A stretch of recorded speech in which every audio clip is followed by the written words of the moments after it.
Hi everyone, my name is Hannah and I'm a support specialist here with ProSymmetry. Today I want to talk about deactivating attribute values. Administrators can enable or deactivate selection or multi-selection attribute values. In Tempus, deactivated values will persist when previously selected within project, resource, or assignment attributes. However, these values will not be available to select from going forward within project, resource, or assignment attributes. Let's walk through how to deactivate your values. So when you select a selection type attribute and create one, you will see this is enabled option here, and you'll be able to select or deselect this. When it is selected like this, and I go to my project management screen here, I'll be able to see all my values here as well.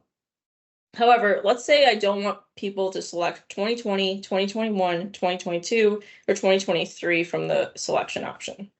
I can go ahead and choose this to be disabled by deselecting this.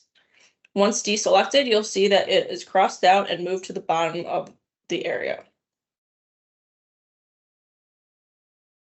Once I save this option here, you will see that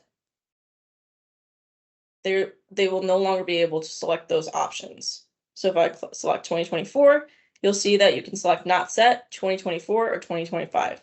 However, if I scroll down, you'll see that 2023, 2022, 2021, etc.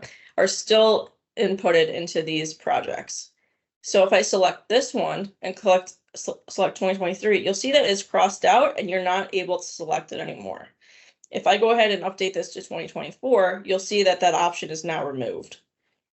If you have any questions or want to walk through this further, please contact support or your customer success manager.